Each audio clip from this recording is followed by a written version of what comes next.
আসসালামু আলাইকুম। আপনারা সবাই কেমন আছেন? আশা করি অনেক ভালো আছেন। যে যেখানে আছেন সুস্থ আছেন, আলহামদুলিল্লাহ। আপনাদের দোয়া ভালোবাসা আমরা অনেক ভালো আছি। তো প্রতিদিন একটা ভিডিও দিছি, সেটা হচ্ছে আপনারা কমেন্ট করছেন, যার ফলে না বলে পারি নাই, কারণ ওরকম কিছু আমাদের মধ্যে হয় নাই, সেটা আমি আপনাদের খুলেই বলছি। সামান্যতম একটু ব্যাপার, যার কারণে হচ্ছে আমি আমাদের বাড়িতে ছিলাম, এই জন্য আমি বাড়িতেই আছি। আমার বাড়িতে যাওয়া হয়নি, যদিও তারপরে আমি 2 দিন বাড়িতে গেছি। তো ওরকম কোনো সিচুয়েশন ছিল না, যার ফলে আমি বাড়িতে থাকিনি, আবার এখানে চলে আসছি।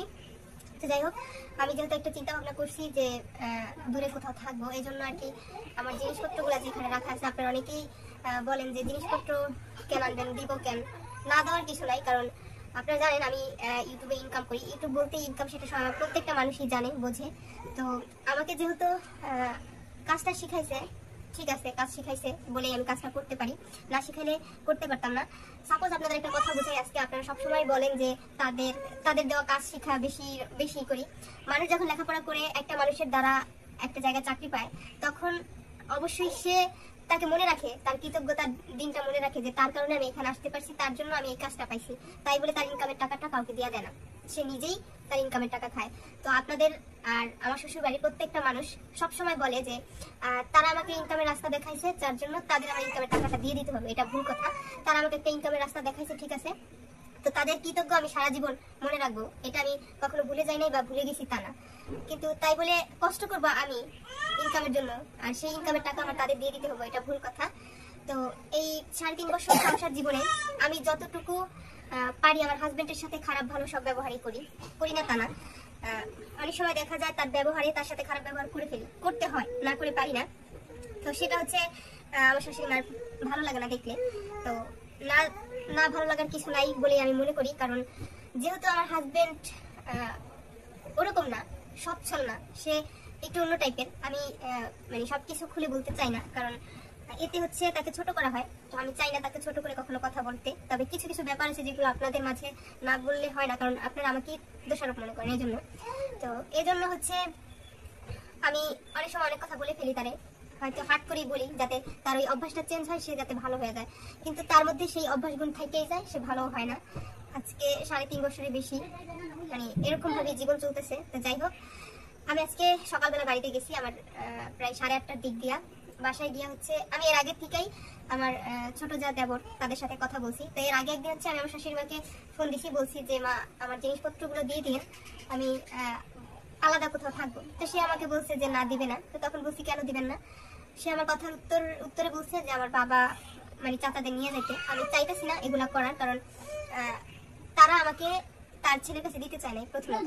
আর যদিও দিতে চাইছে, আপনারা শুনছেন যে আমাকে মানে কোনো তার সম্পত্তি বা মানে স্বর্ণ অলংকার দিয়ে নেওয়ার কথা, তো সেগুলা যদি সে দিতে পারে তাহলে আমাকে দিবে। তো তাদের কথা আমি অমান্য করে হচ্ছে তার কাছে গেছি, এজন্য তারা কখনোই আমাকে আর এইসব বিষয়ে সাপোর্ট করবে না, কারণ তাদের কথা অমান্য করে আমি একটা বাড়িতে গেছি। তো আমি তখন তাদের মানে জোর গলায় বলে গেছি যে সে যদিও খারাপ হয় তাকে আমি ভালো করার চেষ্টা করবো, বাট আমি ওরকম করে পারি না। এখানে হচ্ছে আমি ব্যর্থ। তো আমি আমার জিনিসপত্রগুলো আনতে গেছি, আনতে যাওয়ার পরে হচ্ছে সে বলতেছে যে ঠিক আছে তুমি তোমার জিনিসপত্র নিয়ে যাও, সমস্যা নাই। কিন্তু তাকে মানে একটা বিয়ের বন্ধন কেমন সেটা আপনারা জানেন। আমাদের মুসলিম সমাজে প্রত্যেকটা মানুষই হচ্ছে একটা বিয়ের বন্ধনে যখন আবদ্ধ হয়, তখন হচ্ছে মানে হুজুর দিয়া বলেন বা কাগজপত্রে বলেন, মানে লিখিত ভাবে সবকিছু করা হয়। তো সে সেই লিখিত বন্ধনটাকে আগে ছিন্ন করতে বলতেছে, তারপর হচ্ছে মানে আমার জিনিসপত্র আনার কথা বলতেছে। আসলে আমি গেছি, সে আমাকে বুঝাই বলতে পারতো যে যা হয়েছে হয়েছে, এইসব ব্যাপার নিয়ে এত দূর আগানোর কোনো প্রয়োজন নাই। তো সে আমাকে এই ধরনের কোনো কথা না বলে মানে সরাসরি এরকম একটা কথা বলছে। আর এই কথাটা মানে আজকে প্রথম বলে নাই, সব সময় যদি ঠুনকো একটা বিষয় নিয়েও তার সাথে আমার মানে লাগা যায়, তাও আমার এই ধরনের কথা বলে। তো ওগুলো সবসময় হজম করে হচ্ছে যতবার রাগ করে আমি আমার বাবার বাড়ি আসি, 6-7 দিন চলে যায়। তো আমি নিজের থেকেই হচ্ছে চলে যাই, সে আমাকে একটা ফোন দেয় না, আমাকে নিতেও আসে না। তো ওগুলো মনে না রেখে আমার ছেলের কথা চিন্তা করে আমি চলে যাই। তো এবার মানে সেম কাহিনীগুলাই করতেছে, না আমাকে একটা ফোন দেয় না। আমার নিজের কথা বাদ দেন, তার যে একটা ছেলে সন্তান আমার কাছে থাকে, তারও একটা খোঁজ খবর নেয় না। আর আমি যে আজকে গেছি, যাওয়ার পরে মানে জিজ্ঞেস তো করবো দূরের কথা, সে আমাকে বলে যা তুই তোর ছেলে নিয়ে দূরে যায় থাক, মানে আমার ছেলে তার কিছুই না, এরকম একটা জিনিস বুঝাইলো আমারে। তো যাই হোক, আমি তার সম্বন্ধে খারাপ কিছু বলতে চাই না। আসলে সে চাইতেছে আমার থেকে দূরে গিয়ে একটু ভালো থাকার, প্রত্যেকটা মানুষের অধিকার আছে মানে ভালো থাকার। তো সে সেটাই চাইতেছে। আমি চাই না যে আমার কারণে একটা মানুষ খারাপ থাকুক। আমি চাই আমার থেকে দূরে গিয়েও যদি ভালো থাকে, শান্তিতে থাকে, আলহামদুলিল্লাহ, তাতে আমি খুশি। তো যাওয়ার পরে হচ্ছে তার সাথে আমার এরকমই কথা হচ্ছে। আমি বলছি ঠিক আছে, আপনার যদি প্রয়োজন হয়, আমি তো আর আপনাকে বলি নাই যে আমার আপনাকে অসহ্য লাগে, আপনাকে নিয়ে আমার জ্বালা যন্ত্রণা হয়, বা আমি আপনাকে ছেড়ে চলে যাবো, এরকম কোনো কিছু বলি নাই। কারণ আপনি সবসময় যদি এই কথাগুলো বলেন, যদি আপনার প্রয়োজন হয় তাহলে আপনি এই কাজটা করে দিন, আমি নির্দ্বিধায় আপনাকে সেই কাজে সম্মতি দেবো। তো এই কথা বলার পরে হচ্ছে সে চলে গেছে, তার মতামত সে আমাকে জানাই চলে গেছে।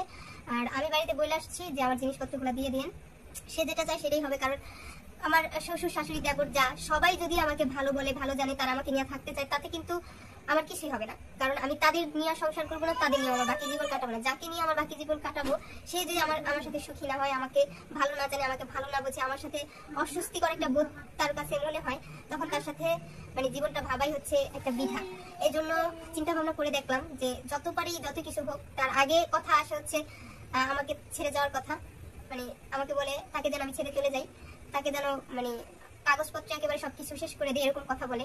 তো আসলে সে চাইতেছে যে এরকম কিছু হোক, আর তার যদি ইচ্ছা হয় সে আমাকে ওরকম কিছু করুক, সমস্যা নেই। তবে আমার দিক থেকে আমার কোনো প্রয়োজন নেই। আমি রাগ হয়েছি, গোসা করছি, যাই করছি, আমার মনে হয় যে তার থেকে আমার দূরে থাকাটা বেটার, আমি এজন্য দূরে থাকবো। তার যদি কোনোদিন মনে হয় যে তার স্ত্রী সন্তানকে দরকার, তখন সে আসবে। আর যদি তার মনে হয় যে একেবারে সব ঝামেলা শেষ করে দিবে সে, তাহলে সে সেটা করতে পারে। বাট আমার দিক থেকে এরকম কোনো কিছু প্রয়োজন নেই, এরকম কোনো কিছু দরকার নেই। শুধুমাত্র তার ব্যবহারের জন্য আমি তার থেকে দূরে থাকার চেষ্টা করছি।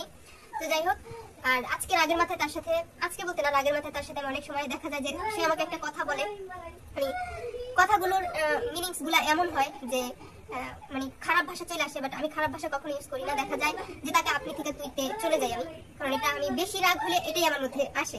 তো আজকে তার মায়ের সামনে হচ্ছে কিছু কথা, হয়তো 2-4টা কথা তুই করে বলে ফেলছি, কিছুই করার নাই, কারণ আমি রাগ হলে এরকম হয়ে যাই।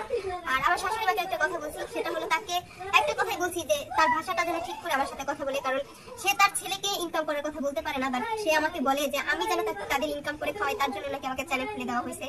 যেটা তো আমি কখনোই মানবো না, যে যার ছেলে আমাকে 2 টাকা ইনকাম করে খাওয়াতে পারে না, আমার ছেলেকে খাওয়াতে পারে না, তার মানে তার মাকে আমার নিজের ইনকাম করে খাওয়াইতে হবে। তো শুধু তাকে সেটাই বলছি যে কথা ঠিক করে বলেন, কারণ আপনার ছেলেকে আপনি পারেন না ইনকাম করার কথা বলতে, আর আমি হচ্ছি পরের মেয়ে, আমাকে বলেন আপনাকে আপনাদের ইনকাম করে খাওয়ানোর কথা। এই কথা বলতেও তো লজ্জা করে। মানে এই 3.5 বছরে তার মুখের উপরে আজকে এরকম একটা কথা বলছি, খুব খারাপ লাগছে। তখন খারাপ লাগলো, কিছু করার নাই। কিন্তু তার মানে কথাগুলো শুনে আমি পুরো অবাক হয়ে গেছি যে এগুলা কি ধরনের কথা বলে। যখন আমি তার সাথে, তার ছেলের সাথে মানে কথা কাটাকাটি করি কোনো বিষয় নিয়ে, তখন হচ্ছে সে বলে যে তোর বউ অনেক বেয়াদব। আসলে হাজবেন্ড ওয়াইফের মধ্যে ঝামেলা হইতে পারে, কথা কাটাকাটি হতে পারে, সেগুলো তার বোঝার দরকার যে আমার ছেলে ভালো না বিধায় আমার ছেলের বউ তাকে এই কথাগুলো বলতেছে ভালো করার জন্য।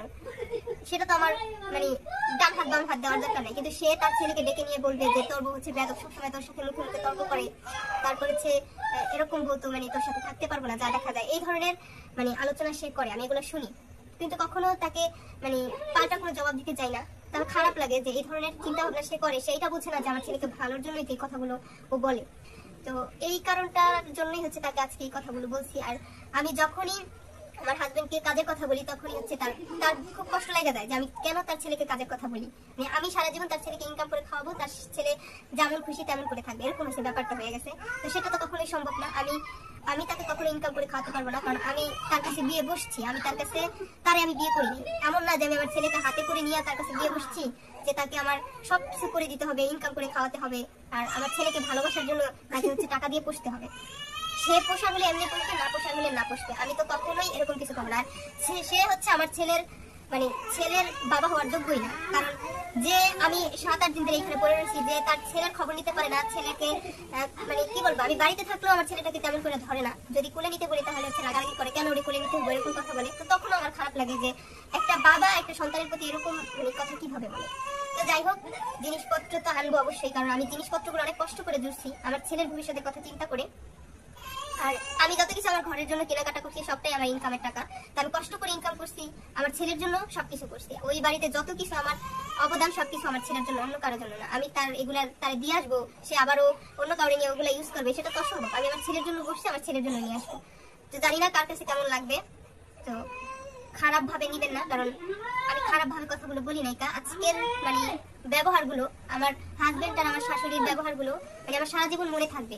আমি গেছি ওইখানে, আমাকে আমার শাশুড়ি বলে না যে যা হয়েছে হয়েছে, মানে পরীক্ষা তোমার যেহেতু পরীক্ষা দাও, পরে ও যায় তোমার নিয়ে আসবে, এরকম কোনো একটা কথা বলে না।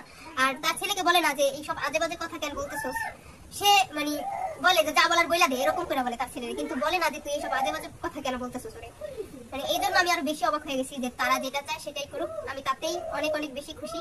আমি চাই আমার ছেলেকে নিয়ে দূরে থাকি, ভালো থাকি। তার থেকে দূরে থাকলে নাকি সে সবসময় ভালো থাকে, তো তাহলে তার থেকে তো দূরেই থাকতে হবে। যে একটা মানে একটা মানুষ যে সম্পর্কে থাকবে সেই সম্পর্কে যদি সে সুখী না হয় তাহলে তার সাথে তো থাকা সম্ভব না। সবসময় যদি বলে যে তোর থেকে দূরে থাকলে ভালো থাকি, তোর থেকে মুক্তি পাইলে শান্তি পাবো, এরকম কথা যদি আপনাকে 3 দিন 4 দিন বলে, 5 দিনের দিন আপনার কাছে কেমন মনে হবে? আর আমি 3.5 বছর যাবত এই কথাগুলো হজম করে আসতেছি, এখন আর পারতেছি না, কারণ এগুলো আসলে সম্ভব না। আমার ছেলেটা বড় হইতেছে, যখন ওর সামনে এই কথাগুলো হবে, ও যখন বুঝতে শিখবে তখন ওর কাছে খারাপ লাগবে। আমি এই মানসিক মানে চাপটা আমার ছেলের মধ্যে পড়ুক সেটা আমি কখনোই চাই না। তো এই জন্য আমার মনে হয় যে আমার দূরে থাকাই ভালো, আর তার শান্তিতে থাকাটা হচ্ছে সবচেয়ে বেশি জরুরি। যাই হোক, কেউ খারাপভাবে নেবেন না। আজ এ পর্যন্ত সবাই ভালো থাকবেন, সুস্থ থাকবেন। কথায় যদি ভুল ত্রুটি হয় অবশ্যই ক্ষমা দৃষ্টিতে দেখবেন। আল্লাহ হাফেজ।